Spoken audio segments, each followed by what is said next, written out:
እሺ እንደምን አላችሁ ተማሪዎች? ዛሬ 1.4ን ዩኒፊኬሽን ኦፍ ኢታሊ የሚለውን ሌሰን ለማየት እንሞክራለን። በባለፈው ስለ ናሽናሊዝም የተወሰኑ ፖይንቶችን አይተናል። To revise, nationalism was the most important political force of the 19th century, specifically in Western Europe. The roots of nationalism were language, religion, and culture. Nationalism increased in the 19th century, especially during the second half of the 19th century, because of different factors or reasons. To mention, because of the introduction or the expansion of compulsory military service, because of the expansion of compulsory primary education, because of the increase of cheap newspapers, and because of the idea known as pseudoscience or social Darwinism.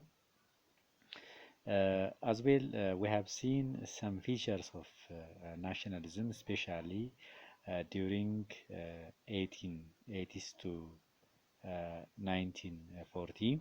During this time, during the last decades of the 19th century to the outbreak of the First World War, nationalism was tending towards fragmentation instead of towards general unity. ሶ ዛሬ የምናየው ከዚሁ ከናሽናሊዝም ጉዳይ ጋር የሚገናኘውን የኢታሊ ዩኒፊኬሽን ሙቭመንት ወይም ደግሞ የኢታሊ የውህደት እንቅስቃሴ ነው። ሶ እንግዲህ ኢታሊ የተከፋፈለች ስቴት ነበረች። ይቺ የተከፋፈለች ስቴት ዩኒፋይድ የሆነችው ከ19ኛው መቶ ክፍለ ዘመን ሁለተኛ አጋማሽ በኋላ በተካሄደው የነጻነት ትግል ነው፣ የውህደት እንቅስቃሴ ነው። ሶ in fact it's very difficult to tell the exact beginning and ending time of the time of Italian unification.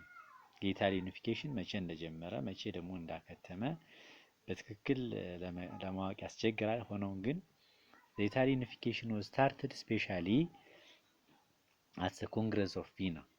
በቪና ኮንፈረንስ ነው የተጀመረው። የቪና ኮንፈረንስ እንደምታውቁት በ1815 ዓመተ ምህረት ታላቁ ናፖሊዮን ከተሸነፈ በኋላ የአውሮፓ መሪዎች ያካሄዱት ጉባኤ ነው። በዚህ ጉባኤ በዋናነት ኢታሊ እንድትከፋፈል ሆኗል። የኢታሊ የተወሰኑ ከተሞች በአውስትሪያ ቁጥጥር ስር እንዲሆኑ ተደርጓል። በእርግጥም ለኢታሊ ብሔርተኞች ይሄ ጉባኤ በእጅጉ የኢጣሊን ክብር፣ የኢጣሊን የፖለቲካ ሁኔታ ከፍተኛ አደጋ ውስጥ ያስገባ ነው። ሶ ኢታሊ በ1852 ዓመተ ምህረት በ1850ዎቹ it was politically divided፣ በፖለቲካ የተከፋፈለች ነበረች። እንዴት ተከፋፈለች? ሎምባርዲ እና ቬኔሺያ የሚባሉ የኢታሊ ከተሞች they were under the control of Austria፣ በአውስትሪያ ቁጥጥር ስር ነበሩ። ሞደና፣ ፓርማ፣ ቱስካኒ እነዚህ ደግሞ they were ruled by Habsburg Emperor of Austria። የሃብስበርግ ዳይናስቲ እነዚህን ሞደና፣ ፓርማ፣ ቱስካኒ የሚባሉ የኢታሊን ከተሞች ሩል ያደርግ ነበር ነው። ፓፓል ስቴትስ የሚባሉት ደግሞ they were under the control of the Roma Catholic Pope። የሮማ ካቶሊክ ጳጳስ የካቶሊክ እምነት መሪ ከመሆኑ በተጨማሪ እንደ ሀገር መሪ የተወሰኑ የኢታሊን ከተሞች ገቨርን ያደርግ ነበር። ላብነትም ፓርማ፣ ሮማግና፣ ማርችስ፣ ኡምብሪያ፣ ሮም የሚባሉት የኢጣሊ ከተሞች። as well Rome itself was stationed by the French troops። ሮም ላይ እንዲያውም ከ1849 ዓመተ ምህረት ጀምሮ የፈረንሳይ ወታደሮች ስቴሽን አድርገው ነበር፣ ሰፍረው ነበር። ለምንድን ነው የፈረንሳይ ወታደሮች ሮም ላይ ስቴሽን እንዲያደርጉት ለሚለው ደግሞ ሁለት መሰረታዊ ምክንያቶች አሉ። አንደኛ ቱ ፕሮቴክት ዘ ፓወር ኦፍ ዘ ፖፕ። ፈረንሳይ የካቶሊክ ሀገር ስለነበረች ይሄ የካቶሊኩ ጳጳስ ደግሞ የዓለም አቀፍ የካቶሊክ ማህበረሰብ መሪ ስለሆነ የጳጳሱን ስልጣን ለማስጠበቅ ብላ ነው ፈረንሳይ እዚህ ሮም ላይ ወታደሯን ያሰማራችው ማለት ነው። እንግዲህ በ1848 ዓመተ ምህረት በኢታሊ ከፍተኛ የሆነ ሪቮሉሽን ነበር፣ አብዮት ነበር እና በዚያ ሪቮሉሽን ይሄን ሪቮሉሽን ጳጳሱ ይቃወም ስለነበር እና የኢታሊ ዩኒፊኬሽንም አጌንስት ያደርግ ስለነበር ይቃወም ስለነበረ የኢታሊ ብሔርተኞች ፖፑን አታክ ለማድረግ ሙከራ ያደርጉ ነበር። የፖፑን የጳጳሱን ስልጣን ለማስጠበቅ በሚል ምክንያት ፈረንሳይ ከ1849 ዓመተ ምህረት ጀምራ ወታደሯን ስቴሽን ልታደርግ ይችላለች ማለት ነው። ሁለተኛው ፈረንሳይ ወታደሯን ስቴሽን ያደረገችበት ምክንያት ደግሞ ምንድነው? ቱ ሾው ዛት ሺ ሃድ ኢንተረስት ኦቨር ኢታሊ። በተለይ ለአውስትሪያ ኢታሊ ላይ ፍላጎት እንዳላት ለማሳየት ስለፈለገች ነው። በዚህ ሁኔታ የኢጣሊ ከተሞች የተከፋፈሉ ነበሩ። ዱሪንግ ዲስ ታይም ዘ ኦንሊ ኢንዲፔንደንት ስቴት ዋዝ ዘ ኪንግደም ኦፍ ፒድሞንት። ምናልባትም በዚህ ወቅት ብቸኛዋ ኢንዲፔንደንት የነበረችው ስቴት ኪንግደም ኦፍ ፒድሞንት ናት። ፒድሞንት ሳርዲና ትባላለች። ኢት ዋዝ ዘ ሞስት ኢምፖርታንት ቴሪቶሪ ኦፍ ኢታሊ ዱሪንግ ዲስ ታይም and it was the only independent state. Piedmont Sardina had its own constitution and a parliament. የራሷ የሆነ ፓርላመንት እና ኮንስቲቱሽን የነበራት ናት። በተለይ ከ1848 ዓመተ ምህረት ጀምሮ it took the lead for the Italian unification። እንግዲህ የኢታሊ ዩኒፊኬሽን ዋናዋ መሪ ስቴት እቺ ፒድሞንት ሳርዲና ነበረች ማለት ነው። In the meantime, Italy was unified by the leadership of Piedmont Sardina and its leaders. በፒድሞንት ሳርዲና መሪዎች በሚያደርጉት ትግል ነው በሂደት ኢታሊ ዩኒፋይድ የሆነችው። ፒድሞንት ሳርዲና እንግዲህ የራሷ ንጉስ ነበራት። ንጉሷም ኪንግ ቪክተር ኢማኑኤል ሰከንድ ይባል ነበር።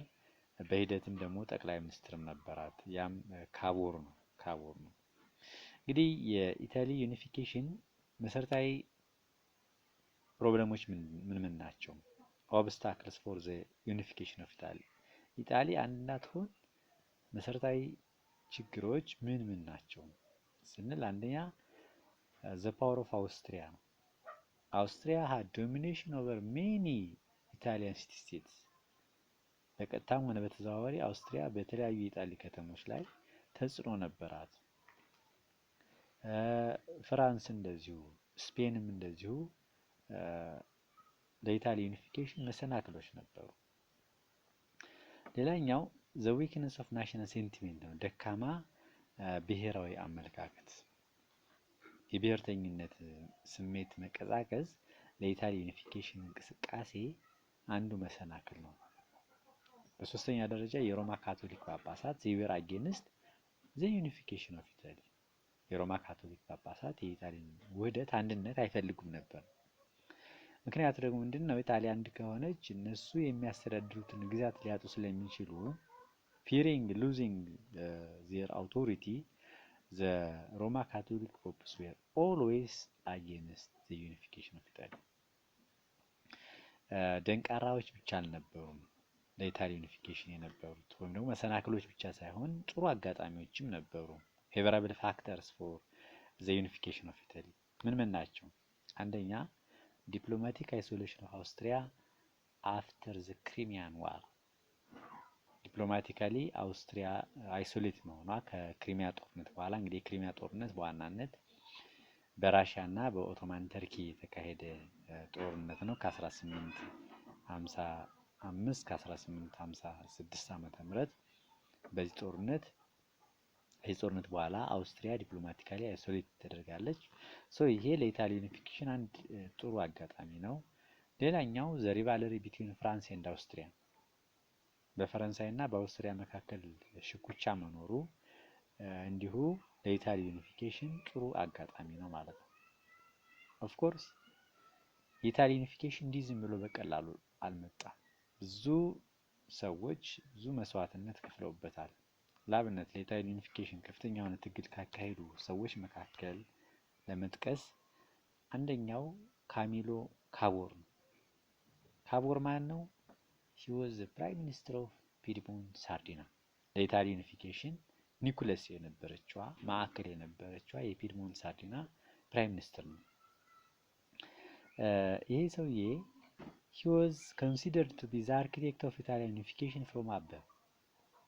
ለኢታሊ ውህደት አርኪቴክት ነው፣ ዋና መሐንዲስ ነው። በተለይ ካቮር ምን ይላል? ኢታሊ should be unified from above። ይሄ ማለት ነው ከላይ ያሉ መሪዎች የህዝቡን እየመሩ ኢታሊ ወደ አንድነት መምጣት አለበት የሚል አመለካከት ነው። ያ ማለት ህዝባዊ አብዮትን ህዝባዊ አመፅን አይደግፍም ማለት። ታች ያለው ህዝብ አብዮት አካሂዶ ኢታሊ ዩኒፋይድ እንድትሆን ሳይሆን ከላይ ያሉ መሪዎች የኢታሊን ህዝብ እየመሩ ኢታሊ አንድ መሆን አለባት፣ ፍሮም አበብ ኢታሊ ዩኒፋይድ መሆን አለባት የሚለውን ሀሳብ የሚደግፍ ነው። እንግዲህ ካቮር ሲስተማቲካሊ አላይድ ዊዝ ፍራንስ ኤንድ ሂ ዌጅድ ዋር አጌንስት አውስትሪያ። በተለይ ከፈረንሳዩ መሪ ከናፖሊዮን ሶስተኛ ጋራ ጓደኝነት በመመስረት ሂ ዌጅድ ዋር አጌንስት አውስትሪያ፣ ከአውስትሪያ ጋራ ጦርነት አካሂዷል በ1859 ዓመተ ምህረት። እንግዲህ ለምን ነው አውስትሪያን ጦርነት መውጋት ያስፈልገው ስንል አውስትሪያ was one of the obstacles for the unification of Italy። ለኢታሊ ዩኒፊኬሽን መሰናክል ስለነበረች ነው። ምክንያቱም ቬኒሻ እና ሎምባርድ የሚባሉ ከተሞችን ቀጥታ ተቆጣጠራለች። እንደገና በሌሎች ከተሞች ላይ በእጅ አዙር ተጽዕኖዋ የጎላ ነበር። በ1859 ዓመተ ምህረት ካቮር ዲፊትድ አውስትሪያ አት ዘ ባትል ኦፍ ማግኔታ ኤንድ ሶልፈሪኖ። በሁለት የጦር ሜዳዎች ማግኔታ እና ሶልፈሪኖ በሚባሉ የጦር ሜዳዎች በፈረንሳይ ተደግፎ ካቮር ማን አሸነፈ? አውስትሪያን ሊያሸንፍ ይችላል ማለት ነው። ከዛ በኋላስ ካቮር ድሮቭ ሎምባርዲ he drove አውስትሪያ አውት ኦፍ ሎምባርዲ። አውስትሪያን ከሎምባርዲ ማስወጣት ይችላል። but he was unable to gain ቬኒሻን ግን ማግኘት አልቻለም። ቬኒሻን አሁንም ከ1859 ዓመተ ምህረት ማግኔታ እና ሶልፈሪኖ ጦርነት በኋላ አውስትሪያ ይዛ ቀጥላለች። እንግዲህ ይሄ የሆነው ደግሞ ፈረንሳይ በጎን ቃሏን በማፍረስ ከአውስትሪያ ጋራ ስምምነት መፈራረሟ ነው ቬኒሻን ይዛ እንድትቀጥል። በዛ ምክንያት በእርግጥም የኢታሊ ብሔርተኞች ከፍተኛ የሆነ ቁጭት ሊያድርባቸው ይችላል ማለት ነው። ይሄ የማግኔታ እና ሶልፈሪኖ ጦርነት ሌላኛው ሲግኒፊካንሱ ምንድነው? በተለይ ይሄ ሶልፈሪኖ ጦርነት ምን አይነት ውጤት አመጣል? ዓለም አቀፍ የቀይ መስቀል ማህበር እንዲመሰረት ምክንያት ሆኗል። ኢንተርናሽናል ሬድ ክሮስ አሶሲዬሽን was established immediately at the end of Solferino war, and the founder of this Red Cross Association was the person known as ሄነሪ ዱናንት የሚባል ሰው ይሄንን የዓለም አቀፍ የቀይ መስቀል ማህበርን ሊመሰርት ይችላል ማለት ነው። ሌላኛው this war leads to the rebellion of the southern Italian city states።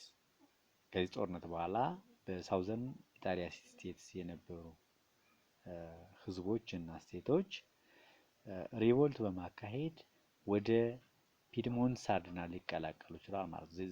they demanded union with ፒድሞንት ሳርዲና እና በእርግጥም በዛ ወደ ውህደት ወደ አንድነት ሊመጡ ይችላል የተለያዩ የሳውዘርን ኢታሊ ሲቲ ስቴቶች።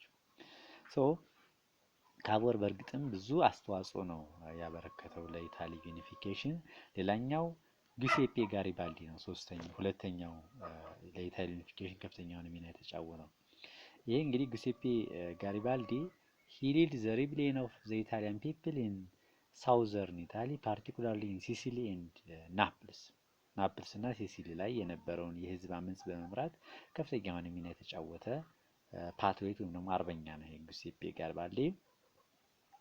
የጊዩሴፔ ጋሪባልዲ ወታደሮች ምን ይባላሉ? they were known as red shirts or thousands ወይም ደግሞ ሺዎቹ፣ አንድ ሺዎቹ ወይም ደግሞ ቀይ ቲሸርቶች ይባላሉ። ቁጥራቸው 1000 ስለነበረ ነው thousands የሚባሉት። ሬድ ሸርት የተባሉት ደግሞ ቀይ ዩኒፎርም ስለሚለብሱ ነው። ጊዩሴፔ ጋሪባልዲ was successful because he had skill of guerrilla warfare። ምናልባትም ጊዩሴፔ ጋሪባልዲ በጦርነቱ በጣም ሰክሰስፉል የተዋጣለት ጦረኛ ነበር። ምክንያቱ ደግሞ የሽምቅ ውጊያን የጉሬላ ዋር ቴክኒክን በከፍተኛ ሁኔታ ማስተር ያደረገ የሚችል ሰው ነው። እንደገና he had magnetic personality ሰዎችን የማሳመን ሰዎችን የመሳብ ልዩ ተሰጥኦ የነበረውና የሳውዘርን ህዝቦችን ወደ ሚሊተሪዝም ወደ ጦርነት ሞቢላይዝ በማድረግ በጣም ስኬታማ መሆን የቻለ ሰው ነበር ማለት ነው። ሶስተኛው ጊዩሴፔ ማዚኒ ነው። ጊዩሴፔ ማዚኒ በተለይ he worked hard for the creation of united and democratic Italy ዲሞክራቲክ ኢታሊ እንድትፈጠር ሪፐብሊካን ኢታሊ እንድትፈጠር ከፍተኛ የሆነ አስተዋጽኦ ያበረከተ ሌላኛው የኢታሊ ዩኒፊኬሽን ሙቭመንት አናዋጊ ሰው ነው ጊዩሴፔ ማዚኒ። ጊዩሴፔ ማዚኒ ኢታሊን ዩኒፋይ ለማድረግ የሚታገሉ ግሩፖችን መስርቷል። እነዚህም ግሩፖች ያንግ ኢታሊ ይሰኛሉ። he founded a group or an association known as young Italy especially in 1831 እንግዲህ በሂደት the kingdom of Italy was proclaimed የኢጣሊ ኪንግደም በ1861 ዓመተ ምህረት ተመስርቷል። እንግዲህ የኢጣሊ ግዛቶች ብዙ የሳውዘርና የኖርዘርን ስቴቶች ወደ ፒድሞንት ሳርዲና እየተቀላቀሉ በሂደት ኢታሊ በጣም ግዛቷ ሰፍቶ የኢታሊ ኪንግደም በ1861 ዓመተ ምህረት ቱሪን የምትባለው ከተማ ላይ ተመስርቷል ማለት ነው። በዛም ኪንጓ ቪክተር ኢማኑኤል ዘሰከንድ ይባል ነበር። እንግዲህ መጨረሻ ላይ ኢታሊ ዩኒፋይድ እንድትሆን ያረጋት ነገር ምንድነው? የ1866 ዓመተ ምህረት አውስትሮ ፕሩሺያ ዋር ነው። በአውስትሪያና በፕሩሺያ መካከል በ1866 ዓመተ ምህረት ጦርነት ነበር። እንግዲህ ፕሩሺያ ማለት የጀርመን ዩኒፊኬሽን ማዕከላዊ ስቴት ነበረች። ልክ ለኢታሊ ዩኒፊኬሽን ፒድሞንት ሳርዲና ማዕከላዊ ስቴት ኒኩለስ ስቴት እንደነበረች ሁሉ ለጀርመን ዩኒፊኬሽን ደግሞ ማዕከላዊ ስቴቷ ፕሩሺያ ነበረች። አውስትሪያ ለሁለቱም ዩኒፊኬሽን መሰናክል ነበረች፣ ለጀርመን ዩኒፊኬሽንም ለኢታሊ ዩኒፊኬሽንም። ጀርመኖች በተለይ ፕሩሺያ ከአውስትሪያ ጋራ በ1866 ዓመተ ምህረት ያደረገችው ጦርነት አውስትሮ ፕሩሺያን ዋር ይባላል። በዚህ ጦርነት the Germans gained the support of Italy በተለይ ጀርመኖች የኢጣሊን ድጋፍ ማግኘት ችለዋል። ኢጣሊዎች ደግሞ ፒድሞንት ሳርዲና ለጀርመኖች ድጋፍ ያደረገችው በምን ምክንያት ነው? ስቲል አውስትሪያ ቬኔሻ የምትባለዋን ግዛት ተቆጣጥራ ነው ያለችው። ያችን ቬኔሻን ለማስመለስ ስለፈለገች ፒድሞንት ሳርዲና ከፕሩሺያ ጋር በመሆን በ1866 ዓመተ ምህረት ከአውስትሪያ ጋር ጦርነት አድርጋለች ነው። በዚህ ጦርነት ፕሩሺያ ሙሉ በሙሉ አውስትሪያን በ7 ሳምንት ውስጥ ድባቅ መታለች። ይህ ጦርነት በመሰረቱ the battle of ሳድዋ ወይም ደግሞ the 7 weeks war ይባላል። ከዚህ ክስተት በኋላ ነው ፒድሞንት ሳርዲና ቬኔሻን ማግኘት የቻለችው። ከዛ በኋላ የሚቀረው ሮም ብቻ ነበረች። ሮም ላይ ግን የፈረንሳይ ወታደሮች አሁንም ስቴሽን እንዳደረጉ ነበሩ እና መጨረሻ ላይ ደግሞ የኢታሊ ዩኒፊኬሽን ኮምፕሊት ያደረገው ሌላ ጦርነት ነበር። ይህም ጦርነት የፕሩሺያና የፈረንሳይ ጦርነት ነው። ከ18 1870 እስከ 1871 ዓመተ ምህረት በፕሩሺያ እና በፈረንሳይ መካከል ጦርነት ነበር። ይህም ጦርነት ፍራንኮ ፕሩሺያን ዋር ይባላል። እንግዲህ በዚህ ጦርነት ፈረንሳይ ወታደሯን ቀጥታ ከሮም በማስወጣት ወደ ፕሩሺያ አዝምታለች። በዚህ ጊዜ ሮም ነፃ ልትሆን ይችላለች ማለት ነው። The evacuation of the French troops from Rome in the Franco-Prussian War of 1870-71 leads the liberation of Rome, and hence Rome or Italy was liberated and or became completed. It achieved its unification at this time. በዚህ ወቅት ነው እንግዲህ ኢታሊ ዩኒፊኬሽኗን አቺቭ ልታደርግ የቻለችው ማለት ነው። ስላዳመጣችሁ አመሰግናለሁ። የዛሬው ርዕሳችን በዚህ ይጠናቀቃል ማለት ነው። ታንኪዩ